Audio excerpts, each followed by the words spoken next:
At buksan po natin ang ating mga banal na kasulatan at tayo po ay nasa Kapitulo 6 ng unang Korinto at aking pong babasahin ang 6 hanggang 8 at sundan lang po ninyo ko sa inyong mga banal na kasulatan. At dito po sinasabi sa uno, langas baga ang sino man sa inyo kung merong anumang bagay laban sa iba, na siya'y magsakdal sa harap ng mga liko at hindi sa harap ng mga banal? O hindi ba ganyo nalalaman na ang banal ay magsisihatol sa sanlibutan, at kung ang sanlibutan ay ahatulan ninyo, hindi baga dapat magsihatol kayo sa mga bagay na pinakamaliit? Hindi ba ganyo nalalaman na ating hahatulan ang mga anghel? Gaano pa kaya ang mga bagay na naukol sa buhay na ito? Kung kayo nga'y merong usapin na mga bagay na naukol sa buhay na ito, ilalagay ba ninyo upang magsihatol ang mga taong walang halaga sa iglesia? Sinasabi ko ito upang manghiya kayo. Ano, di ata't wala baga sa inyo na isa mang marunong na makapagpapayo sa kanyang kapatid? Kundi ang kapatid ay nakipag-usapin laban sa kapatid at ito'y sa harap ng mga hindi nagsisipanampalataya. Gayun nga, tuwing na isang pagkukulang sa inyo, ang kayo'y magkaroon ng mga usapin. Bakit hindi bagkus ninyong tiisin ang mga kalikuan? Bakit hindi bagkus kayo'y padaya? Ngunit kayo rin ang nagsisigawan ng kalikuan at nagdadaraya, at ito'y sa mga kapatid ninyo. Ito po ang ganyan po muna ating babasahin at ating pagbubulay-bulayan. Kaya nga po, yung mga sinasabi, babalik natin sa 6. Kaya nga sabi na nga, baga sino mas sa inyo kung meron mang bagay laban sa iba, na siya'y magsakdal sa harap ng mga liko at hindi sa harap ng mga banal. Tayo pong mga nagsisampalataya at tumatalima sa Ebanghelyo at magkakapatid sa Panginoon, at kung merong mga usapin, ay hindi tayo dapat maksakdal sa harap ng mga liko. O dalhin natin ang usapin sa mga hindi mananampalataya. Kundi ang usapin ay sa loob po ng iglesia o sa mga kapatiran. Doon na po natin dalhin natin ang usapin sa loob ng kapatiran, sa mga harap ng mga banal, o yung po mga nagsisampalataya. Sapagkat hindi na po nararapat sa atin na tayo po'y magkakapatid sa Panginoon, ay tayo po'y magkakaroon ng usapin. Lalo na't ang ating mga usapin ay dadalhin po natin sa harapan ng mga liko. Yun po yung ibig po sabihin ng mga liko.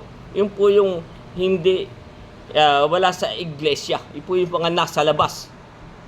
Yung nga po yung sinasabi dito sa 6, kundi ang mga kapatid ay nakipag-usapin laban sa kapatid, at ito'y sa harap ng hindi nagsisipanampalataya. Hindi po nararapat yun sa atin na tayo po may mga usaping kapatid sa kapatid, ay doon po natin dadalhin ang ating usapin sa harap ng mga liko. Kaya nga, alampasan po muna natin yung 2 at 3 sa natin babalikan. Kaya nga po, sabi sa 4, basahin na po natin yung 4, 5 at saka 6. Kaya nga sabi dito, kung kayo nga'y merong usapin sa mga bagay na ukol sa buhay na ito, sabi, ilalagay ba nyo upang magsihatol ang mga taong walang halaga sa iglesia? Tayo po ay iglesia. Tayo po ang katawan. Sa makibagay, sabi ang iglesia. Tayo po'y sama-samang mga sangkap niya. Kaya nga po, tayo'y magkakapatid sa Panginoon. Kaya nga po, kung meron tayong usapin, ay sabi, sa 5, sinasabi ko ito upang manghiya kayo. Ano, diya't at wala baga sa inyo na isa man lang marunong makapagpayo sa kanyang mga kapatid. Kundi ang kapatid ay nakipag-usapin laban sa kapatid. Tayo po nagkakaroon pa ng mga usapin laban sa mga kapatid. At ito'y sa harapan ng mga hindi nagsisipanampalataya. Doon po ba tayo? Dadalhin pa ba natin ito sa labas? Para ang humatol sa atin ay yung pong mga hindi nagsisipanampalataya. Kung meron po tayong usapin sa magkakapatid, ay meron po naman ditong sinasabi sa Mateo sa kapitulo 18. Kaya nga po sa atin, huwag na po nating dalhin ito. Tayo ay ari po atin na pong resolbahin sa loob ng kapatiran o sa loob ng iglesia. Huwag na po nating ilagay doon sa labas na sila pa po ang hahatol sa atin sa harap ng mga liko. Kaya nga po sa 18, sa talatang 15, ang sabi po dito ng Mateo, at kung nagkasala laban sa iyo ang kapatid mo, sabi, pumaroon ka, ipakita mo sa kanya ang kanyang kasalanan na ikaw at siyang mag-isa. Yung kailang dalawa, po ang narapat. Kung ikaw ay pakinggan niya, ay nagwagi ka sa iyong kapatid. Unang point na, kung kasala sa iyo, kung ano man yung ating usapin. Sabi sa 16, dapat kung hindi ka niya pakinggan, sabi, ay magsama ka pa ng isa o dalawa upang sa bibig ng dalawang saksi o tatlo ay mapagtibay ang bawat salita. Yung dapat po yun, meron na pong mga ibang kapatid pa na tayo po ay makapagpapayo o makapagpapaliwanag sa mga usapin. Kaya sabi, dapat kung hindi ka niya pakinggan, ay magsama ka pa ng isa o dalawa upang sa bibig ng dalawang saksi o tatlo ay mapagtibay ang bawat salita. Kaya nga sabi sa 17, at kung ayaw niyang pakinggan sila, kung ayaw na pong makinig sa atin, sabihin mo sa iglesia, ito sa mga kapatiran. Sabihin mo sa iglesia, at kung ayaw siyang pakinggan, at ayaw pa rin niyang pakinggan sa iglesia, yung mga sa kapulungan na. Tayo, sama-sama na po, yung mga tayong mga magkakapatid. Kung ayaw pa rin siyang makinig, sabi, kung ayaw niyang pakinggan ang iglesia, sabi, ipalagay mo siyang tulad sa hintil at maniningil ng buwis. Itulad na lang natin yung ganyang kapatid na ayaw siyang makinig. Kaya nga sabi, kung nagsala ang iyong kapatid, sabay natin. Kung siya naman ay pakinggan tayo at magsisi, patawarin natin. Sapagkat meron nga po sinasabi sa Lucas, kapitulo 17,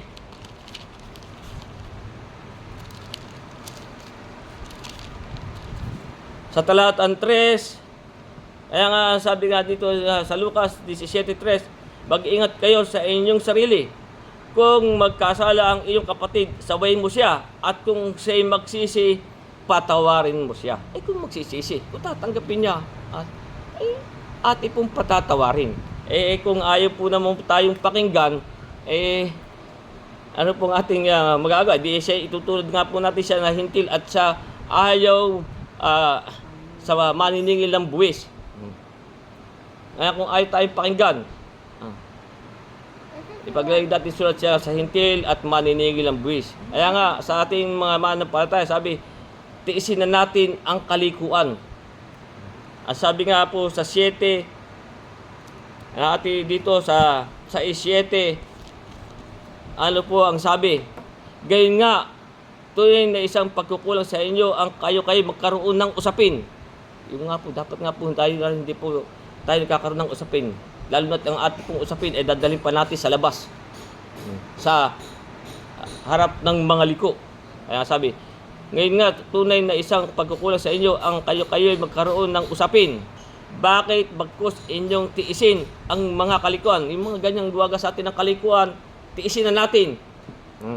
Bakit hindi bagkus kayo'y padaya? Kung ganyang tayo'y nadaya ng isang kapatid, kung ano man yang naging kasalanan sa atin, tiisin na natin ang kalikuan, padaya na tayo. Kung tayo man ay nahiraman ng pag-aari, nautangan, hindi tayo hindi isinauli, ay sa yun ay, at ayaw naman tayong pakinggan, ay yan po itutulad natin sa maninigil ng buwis. Kaya pagkat meron nga pong sinasabi, tayo po yung magkakapatid, hindi na po tayo dapat nangyayari sa atin yung mga bagay na yan. Sapagkat kung mga ganyan ay meron pong sinasabi ito, merong kapatid na hindi tunay na kapatid dito sa banal na kasulatan. At meron pong tinatawag na bulaang kapatid. Kaya yun po'y ituturing na natin silang ganun sa mga bulaang kapatid at hindi tunay. Sapagat yung po mga ganyang mga nanghihiram, nangungutang at hindi nagsasauli. Ano po ang sabi sa aklat ng mga awit sa Kapitulo 37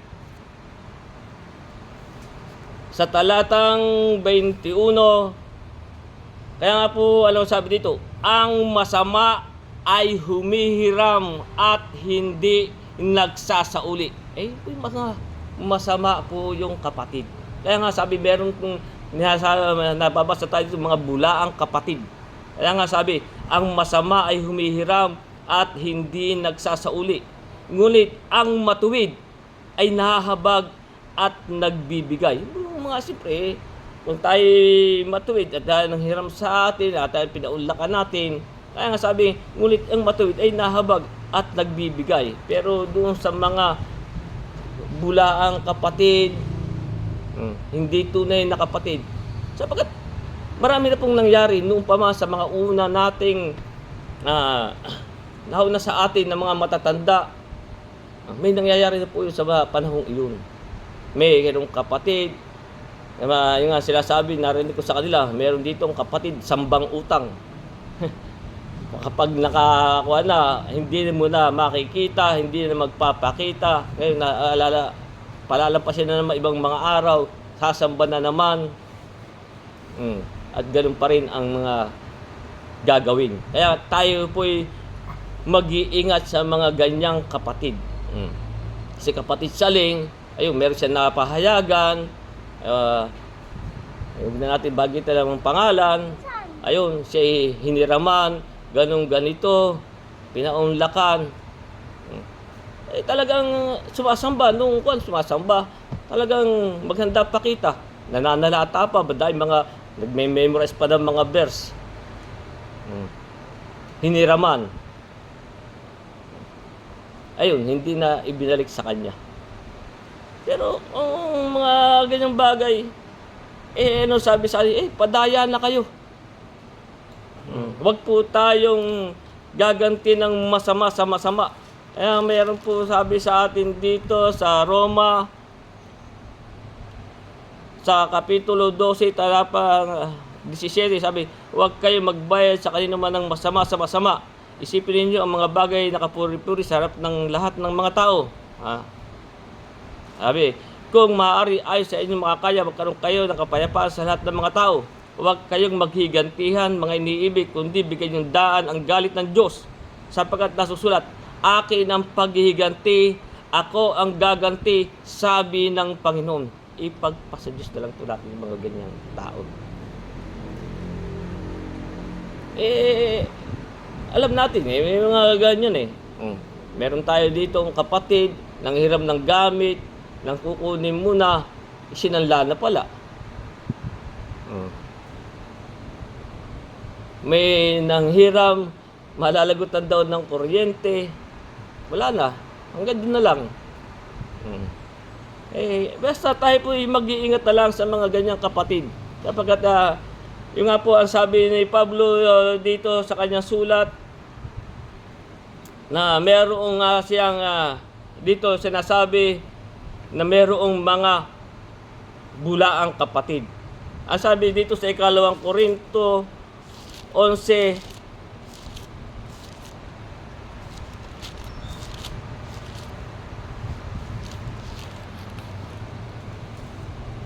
Sa talatang 26, ano sa kaya nga sabi po dito ni Pablo, sa 11:26 ng ikalawang Korinto, sa mga paglalakbay ay madalas sa mga kapanganiban sa ilog, sa mga kapanganiban sa mga tulisan, sa mga kapanganiban sa aking mga kababayan, sa mga kapanganiban sa mga hintil, sa kapanganiban sa bayan, sa kapanganiban sa mga ilang, sa kapanganiban sa dagat, sa mga kapanganiban sa gitna ng mga bulaang kapatid. Yan. Diyan po tayo'y mag-iingat. Kaya nga po may sabi sa atin ay be wise like a serpent. Magpakatalino tayo tulad ng ahas. At tayo magpakatimtimang gaya ng kalapati. Kung ang ahas ay tuso, tayo'y magpakatalino rin. Nangyari na sa atin sa ganyan kung yan ay bulaang kapatid. At meron pa rin pong sinasabi dito sa Galacia sa 2 na sinasabi dito sa 2:4 ng Galacia, ang sabi, at yaon ay dahil sa hindi tunay na kapatid na ipinasok ng lihim. Ganyan po, tamisan tayo napapasok ng lihim ng hindi tunay na kapatid. Marami po sa atin, kabisam na may makikinig sa atin, pero tayo po'y mag-iingat. Lalo na kung ganyan, ang alam natin kung ano ang background. Pero ituturing natin, huwag natin po silang, pero hayaan natin sila'y makinig.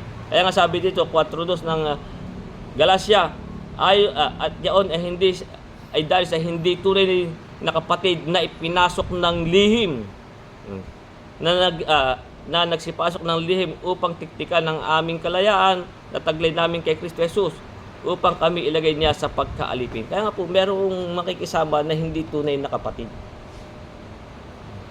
Yun po ay tayo'y mag-iingat. Pero wag lang po natin silang isasakdal sa harap ng mga hindi magsisisampalataya. Kaya nga ano ang sabi sa atin sa 7. Kaya nga sabi, ngayon nitong ating pinag-aaralan, ngayon nga tunay sa inyong pagkukulang, ngayon nga tunay na isang pagkukulang sa inyo ang magkaroon kayo ng mga usapin. Bakit bagkus ninyong tiisin ang mga kalikot? Tiisin na po natin. Hayaan natin siya. Sabi naman ang Diyos ang gaganti. Ako ang gaganti. Sabi, bakit hindi bagkus kayo'y padaya? Padaya na tayo. Hayaan natin sila. Yun ang kanilang mga ugali. Na sila'y talagang, kaya sabi, ang masama ay humihiram at hindi nagsasauli. Kaya nga, meron pa rin sinasabi dito sa Hebreo, kaya nga sabi sa atin dito sa Hebreo, sa 10, sabi, padaya na tayo. Sa Hebreo, Kapitulo 10,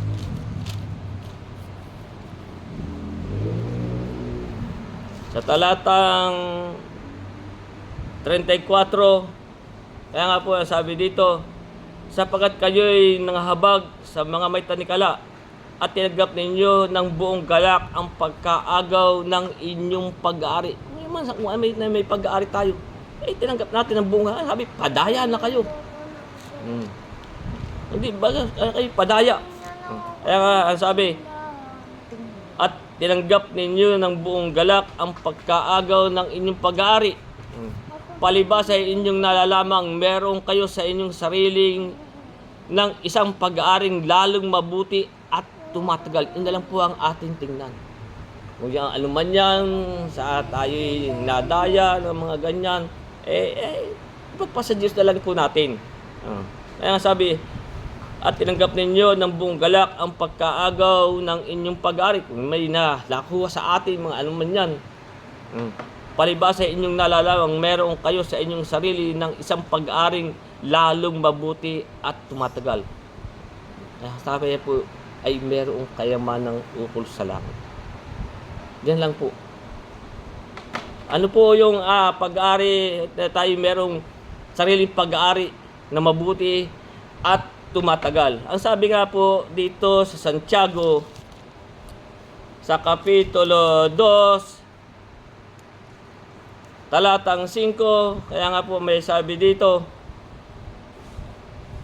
sa Santiago, sabi, dinggin ninyo mga minamahal kong kapatid, sabi, hindi baga pinili ng Diyos ang mga dukha sa sanlibutan ito upang maging mayaman sa pananampalataya? At tigapagmana, tayo po'y tayo pong mga nagsisampalataya. Tayo po'y, ano ang sabi? At mga tigapagmana ng kahariang ipinangako. Meron po tayong mamanahing kaharian na ipinangako niya sa mga nagsisiibig sa Kanya. Ito po'y doon sa mga nagsisiibig sa Kanya. Sino po yung mga nagsisiibig sa Kanya? Ito po yung tumatalima sa Kanya.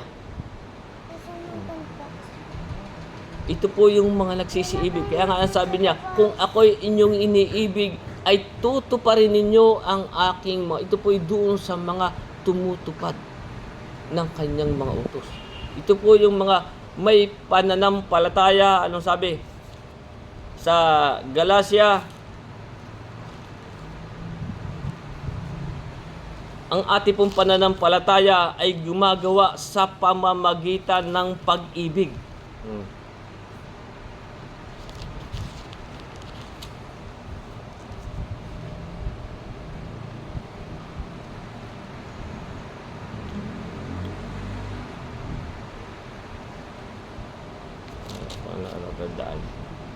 Dito sa Galacia 5, 6, kaya nga po yung sinasabi, sapagkat kay Kristo Jesus, kahit ang pagtutuli walang kabuluhan, kahit man ang di pagtutuli, kundi ang pananampalatayang gumagawa sa pamamagitan ng pag-ibig. Ito po doon sa mga, ito po yung ang ating pananampalataya ay gumagawa sa pamamagitan ng pag-ibig. Ito po yung, kaya nga sabi, ulitin natin yung 2.5 sa bandang gitna, sabi, ulitin natin sa unahan.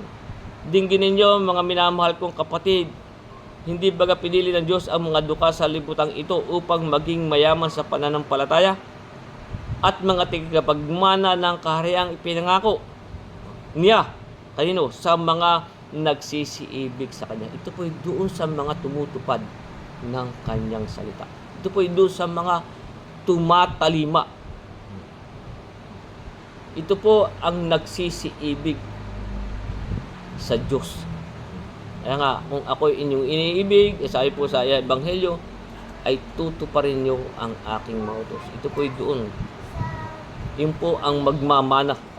Kaya nga, yung lagi ko binabasa sa inyo sa Hebreo 5, talatang 9, kaya nga, anong sabi dito? At nang siya'y mapaging sakdal, siya'y gumawa ng walang hanggang kaligtasan sa lahat na mga nagsisitalima sa Kanya. Yung po tumatalima, ito po yung tumutupad. Kaya, sa mga ganyang usapin, tayo po'y padaya kung tayo'y nangyari masama. Pero wag po nating dadalhin ang ating usapin sa harap ng mga liko. Doon pa po ba tayo pahatol sa kanila? Yung sa mga walang pananampalataya.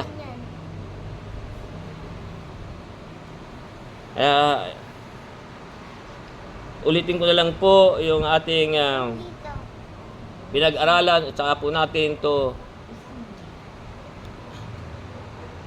babalikan po natin yung 2 at saka 3. Kaya nga ang sabi dito sa atin, nangasbaga ang sino mas sa inyo kung mayroong anumang bagay labas sa iba na siya'y magsakdal sa harap ng mga liko at hindi sa harap ng mga banal. Kaya sa 4,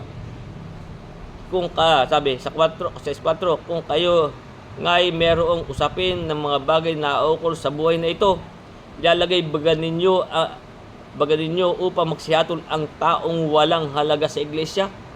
pa ba ang ating may wala namang halaga sa iglesia? Sila ba ang hahatol? Sila ba ang husga sa atin? Kaya nga sa 5, sinabi ko ito upang manghiya kayo. Kaya nga po ito yung sinabi niya doon sa mga taga-Korinto. Ganyan po kasi ang nangyayari sa mga taga-Korinto. Sinabi ko ito upang manghiya kayo. Ano? Di ata wala baga sa inyo na sa isamang marunong makapagpayo sa kanyang mga kapatid. Kundi ang kapatid ay nakikipag-usapin laban sa kapatid. Kapatid sa kapatid na. Tayo po ba dadaan pa sa mga sugado? Hindi na po narapat sa ating mga kapatid. Tayo padaya na. At pagpasa Diyos na lang natin. Sabi naman, siya ang gaganti. Kaya sabi, kundi ang kapatid ay nakipag-usapin laban sa kapatid. At ito'y sa harap ng hindi nagsisipanampalataya. Doon pa po ba tayo pahahatol sa kanila? Kaya nga sabi, sa 7, gayon nga, tunay na isang pagkukulang sa inyo ang kayo-kayo'y magkaroon ng mga usapin. Dapat hindi na po tayo kakaroon ng mga usapin. Tayo po yung magkakapatid sa Panginoon. Hindi na po tayo dapat nagdadayaan. Kaya nga, sabi, gayon nga, tunay na isang pagkukulang sa inyo ang kayo-kayo'y magkaroon ng usapin. Bakit bagkus ninyong tiisin ang mga kalikuan? Kung tayo ginawa ng kalikuan, tiisin na lang natin. Pero sa susunod ay matuto na tayo. Kaya nga sabi, be wise like a serpent. Magpakatalino tayo tulad ng ahas. At magpakatimtimang gaya ng kalapati. Kung alam natin gano'n na yun, tayo ba na may paluluko pa? Kaya nga sabi, bakit bagkus ninyong tiisin ang mga kalikuan? Bakit hindi bagkus kayo padaya? Padaya na tayo. Gano'n siya ang Diyos na ang bahala sa kanya. Kaya nga sabi dito sa 8, ngunit kayo rin ang mga nagsisigawan ng kalikuan at nangdaraya, at ito'y sa mga kapatid ninyo. Yan po ang nangyari sa mga taga-Korinto. Sila po, ganyan po ang nangyayari sa kanila, na sila po ang nagdaraya at nagsisigawan ng kalikuan sa kanilang mga kapatid, na hindi na bagay nararapat na kung tayo'y tunay na sa Diyos. Dapat nga po tayo'y ang sabi dito sa ating pinag-aralan, sabi nga sa 4:2 ditong unang Korinto, bukod dito ay kinakailangan sa mga katiwala na ang bawat isa ay maging tapat. Dapat po tayo maging tapat sa isa't isa. Kaya kung babalikan po natin yung talatang 2 at 3, kaya nga po yung sinasabi, hindi ba ganyo nalalaman na ang banal ay magsisihatol sa sanlibutan? Sapagkat tayo pong mga banal, ito po yung mga, alam po bang ibig sabihin ng banal? Holy, yung malinis.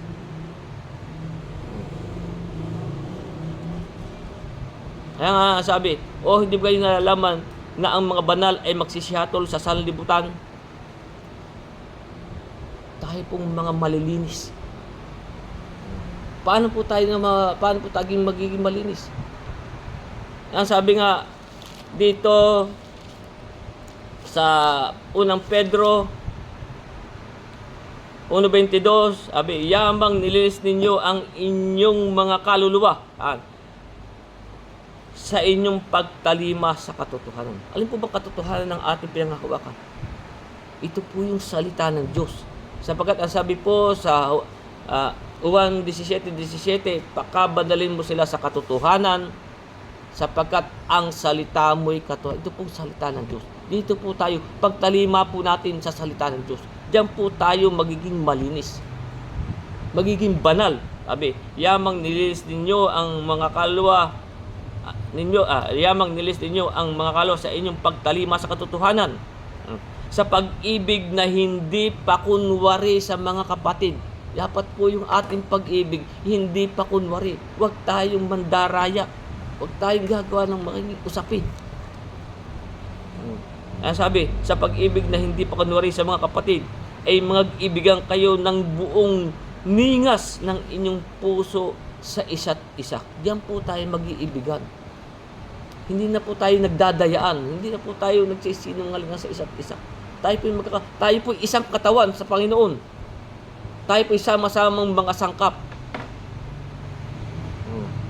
Yan po ang iglesia. Kaya nga, yung nga sinasabi, hindi ba ganyan nalalaman ang mga banal ay magsisiyatol sa sanlibutan? Kung tayo po'y malinis, tayo po'y hahatol sa sanlibutan. Alam po ba, ang sanlibutan po ay dalawa po, may kahulugan po yan eh. Isang itong mundo, world. At isa pong kahulugan ng sanlibutan ay yung pong mga makasalanan. Tayo po'y hahatol. Kasama po tayo sa paghatol. Kung tayo po'y makakasama sa unang pagkabuhay na maguli. Sapagkat mapalat at banal ang makalakip sa unang pagkabuhay na maguli. Tayo po'y, sabi, hahatol sa sanlibutan. At kung ang sanlibutan ay hahatulan ninyo, sabi dito, hindi baga dapat magsiyatol kayo sa mga bagay na pinakamaliit. Kaya nga meron talata nga po dito sa 5 yung ating napag-aralan. Dito sa 5:12 at saka 13 sabi na itong unang Korinto, sabi, sapagat ano sa akin ang humahatol sa langa sa labas, hindi baga kay hahatol sa langa sa loob. Datapot sa langa sa labas, ang Diyos ang humahatol. Alisin nga ninyo sa inyo ang masamang tao. Kung ganyan po yung ating kapatid, sabi, alisin nga ninyo sa inyo ang masamang tao. Kaya nga, yung ang sabi sa awit na binasa ko sa inyo, ang masama ay humihiram at hindi nagsasauli.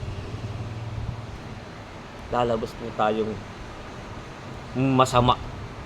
Kaya nga po, hahatulan po, tayo po'y hahatol sa sanlibutan. Sapagkat kaya nga po, alam mo, sabi dito sa unang Juan, Kapitulo 2, ito po ang ginagaya natin na nasa sanlibutan pong ito ang lahat. Anong sabi? Yan po ang ating sama-sama po tayong hahatol dyan. Dito sa unang Juan, Kapitulo 2, talatang 16. Kaya nga po, ito pong dalawang kahulugan ng sanlibutan. Ito pong mundo at saka yung mga makasalanan. Ito po yung mga nasa sanlibutan. Sabi, sapagat ang lahat na nangasa sa sanlibutan, ang masasamang pita ng laman, nandito ito po sa sanlibutan. Yan po ay saka tayo hahatol dyan. Sabi, sapagat ang lahat ng nangasa sa sanlibutan, ang masamang pita na laman, nandito na po sa sanlibutan, lahat ng mga masamang pita ng laman, masamang pita ng mga mata, ang mga kapalaluan sa buhay. Ito pinandiyan po sa sanlibutan. Sabi, ay hindi mula sa Ama, kundi sa sanlibutan. Sabi, ang sanlibutan ay lumilipas at ang masamang pita niyaon, tatapot ang gumagawa ng kalooban ng Diyos ay mananahan magpakailanman. Sapagkat tayo pong nagsisampalataya, tayo po'y hindi tiga-sanlibutan. Tayo po'y hinirang lang niya dito sa sanlibutan. Kaya yun po yung ating nabasa noon dito sa Juan Kapitulo 15. Kaya nga, sabi dito, 15:19, kung kayo taga-sanlibutan ay ibigin ng sanlibutan ang kanyang sarili. Sabi, ngulit sapagkat kayo'y hindi taga-sanlibutan, tayo pong mga nagsisampalataya ay hindi po tayo taga-sanlibutan. Sabi, sapagkat kayo'y hindi taga-sanlibutan, kundi kayo'y hinirang ko sa sanlibutan. Tayo po hinirang dito. Hindi na po tayo taga-sanlibutan. Kaya't napuput sa inyo ang sanlibutan. Kaya dito sa 17, 14, sa 14, 17, 14, kaya sabi dito, ibigay ko sa kanila ang iyong salita at kinapuutan sila ng sanlibutan sapagkat hindi sila tigasanlibutan. Tayo pong mga, hindi na po tayo, sapagkat hindi na po tayo lumalakad doon sa mga ganung bagay. Sabi, gayok ko naman na hindi sa sanlibutan. Hindi ko dinadalangin na alisin mo sila sa sanlibutan, kundi ingatan mo sila mula sa masama. Tayo po ay katulad ng manlalakbay lang. Ang ating pong pagkamamamayan ay nasa langit. Na ang sabi nga dito sa Pilipos ko na bata.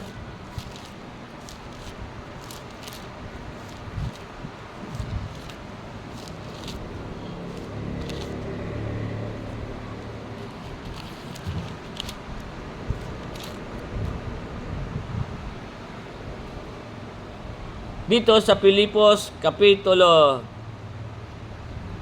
3, talatang 20.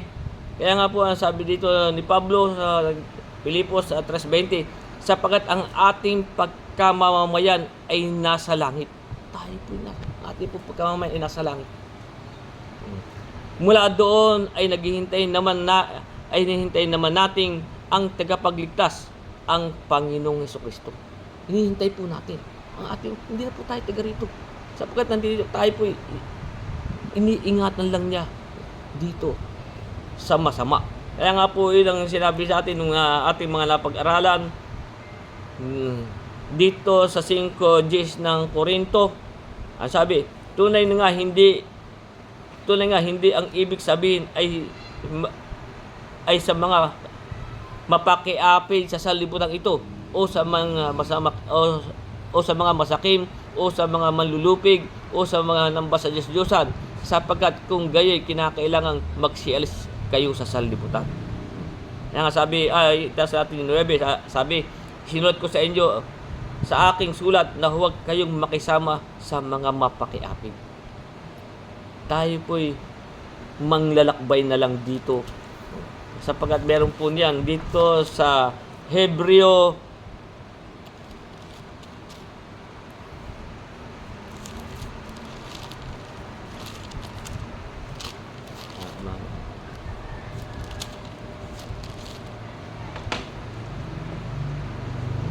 'Yan kung ito yung makikita natin dito sa Hebreo, yung mga nagsisampalataya nung una.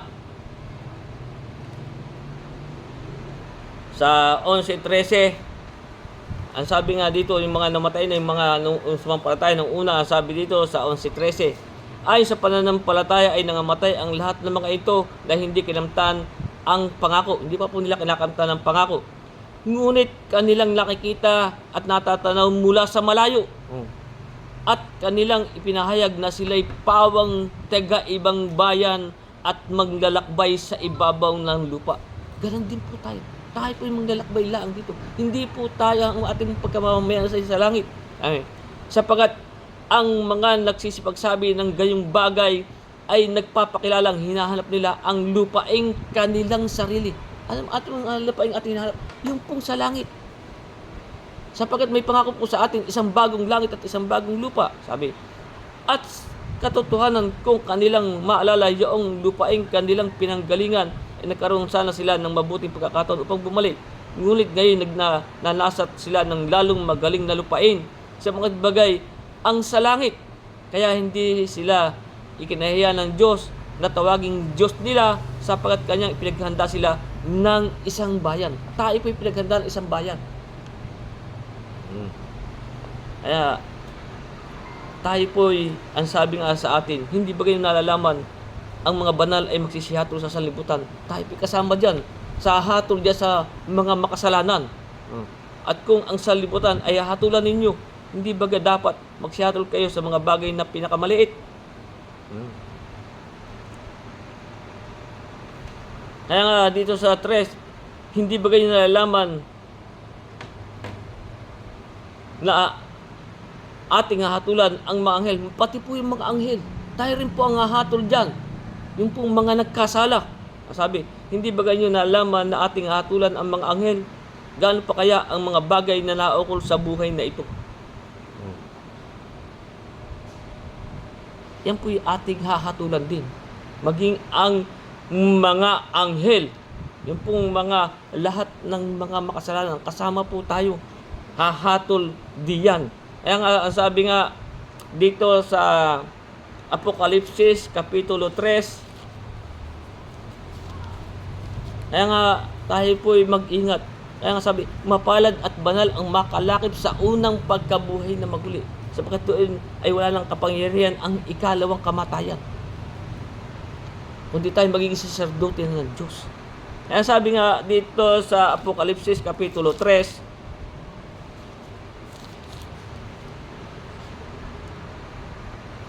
sa talatang 21, kaya nga ano sabi dito, ang magtagumpay, dapat po tayo kasama dyan.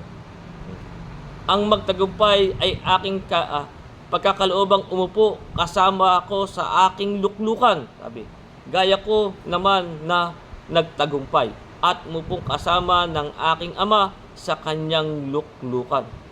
Ang may pakinig ay makinig, sabi ng Espiritu Santo. Sabi, yung pong magtatagumpay ay ay pagkakaloobang umupo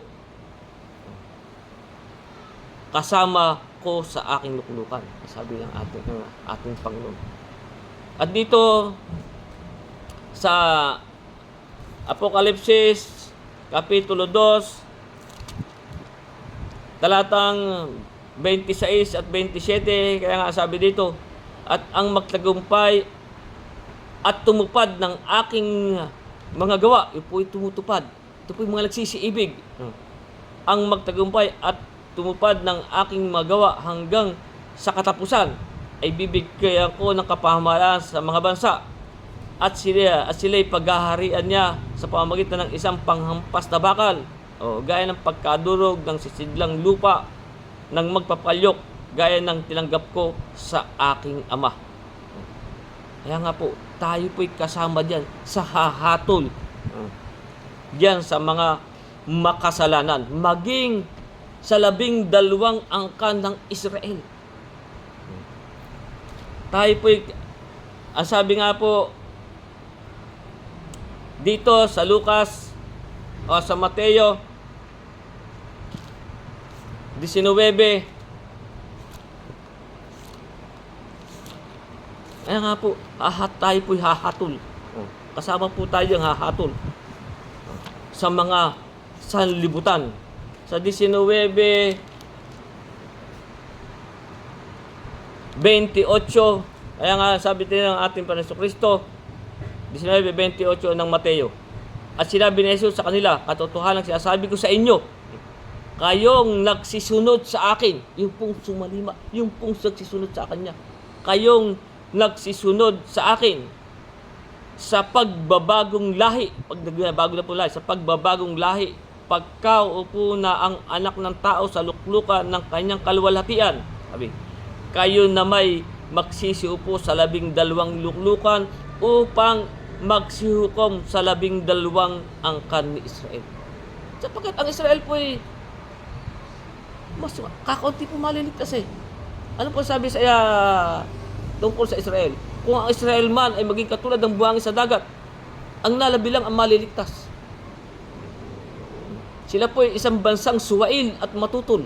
Yun po ang sabi sa banal na kasulatan. Kaya nga, tayo po ay kasama dyan na upang humukuman ang 12 angkan ni Israel. At dito pa rin sa Lucas, Kapitulo 22,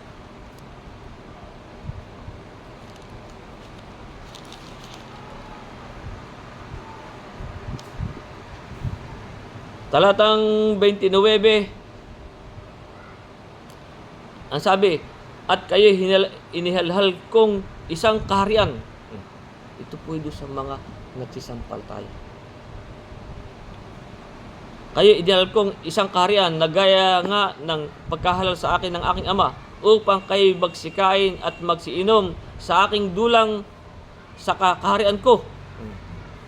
Kayo'y at magsiupo sa mga luklukan na inyong huhukuman ang 12 angkan ni Israel.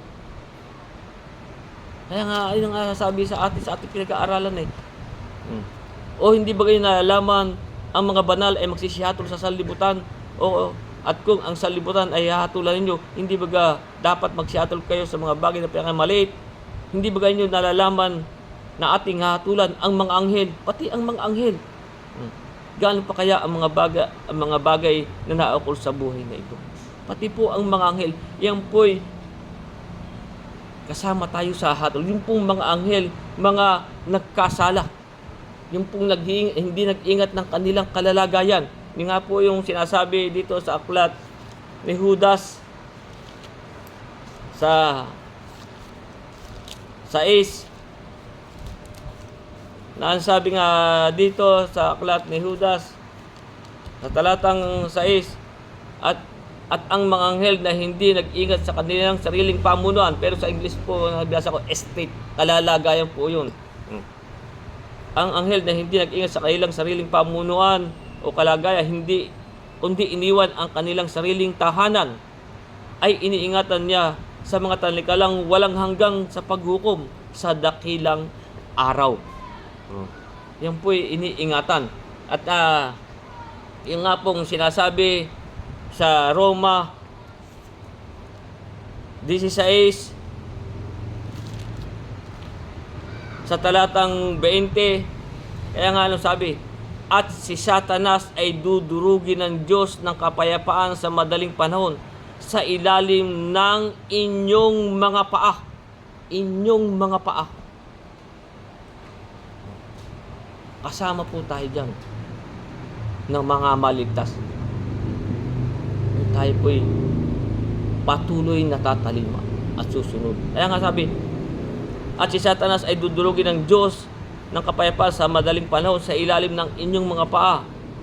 Ang biyaya nawa ng ating Panginoon, ang biyaya nawa ng ating Panginoon Jesucristo ay sumainyo. Si Satanas po ay anghel. Anghel po yan, si Satanas. Kaya nga may talata dito kaya nga lang, sabi nga, siya nagpapakunwaring anghel ng kaliwanagan. Pero siya po'y anghel. Nasabi nga dito sa 2 Korinto 14, at hindi katakataka sapagkat si Satanas man ay nagpapakunwaring anghel ng kaliwanagan. Kaya nga, pati po yung si Satanas, tayo po'y hahatol diyan sa yung pong mga hindi nag-ingat ng kanilang mga kalalagayan. Kaya nga, dito sa Apokalipsis, Kapitulo 12, makita natin, nagkaroon nga po, ang sabi,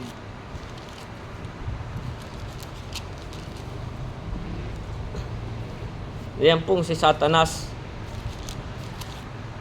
sa 12:7, kaya nga po nagkaroon ng pagbabaka. Ang sabi dito sa 12:7 ng Apokalipsis, sabi, at nagkaroon ng pagbabaka sa langit. Siya nga po kasi si Satanas po yung anghel na nagmataas. Nagkaroon ng pagbabaka sa langit. Si Miguel at ang kanyang mga anghel ay nakipagbaka sa dragon.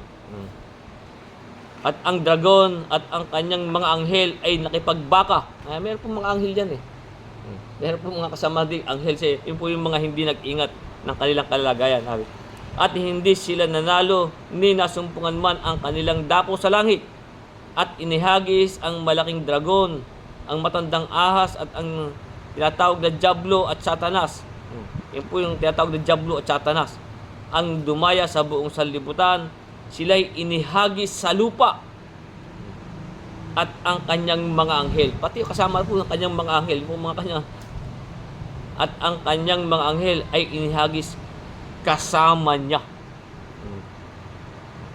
Kaya nga po pati ang mga iyan ay sabi, di ba kayo hahatol sa mga anghel?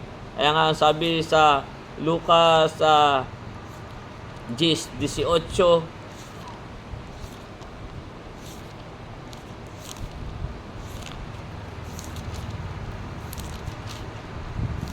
kaya nga sabi dito sa Lucas 18, sabi, at sinabi niya sa kanila, nakita ko si Satanas na nahulog gaya ng lintik mula sa langit.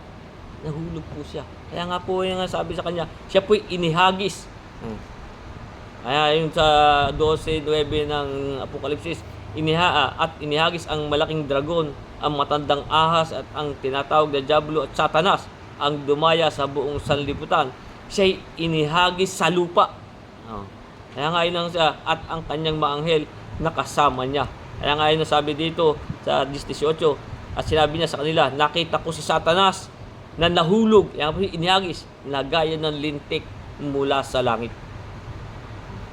Kaya nga sa ating pong paglakad sa pananampalataya, kaya nga po sabi, ulitin natin po yung 2 at saka 3, sabi, hindi ba ganyo nalalaman na ang mga banal ay magsisihatol sa sanlibutan? At kung ang sanlibutan ay hahatulan ninyo, hindi baga dapat magsihatol kayo sa mga bagay na pinakamaliit? Hindi ba ganyo nalalaman na ating hahatulan ang mga anghel, maging sa mga anghel? Tayo po'y kasama dyan sa hahatol. Gaano pa kaya ang mga bagay na nauukol sa buhay na ito? Kaya hanggang dyan po muna ang ating pag-aral at tuloy natin sa susunod nating pag-aaral.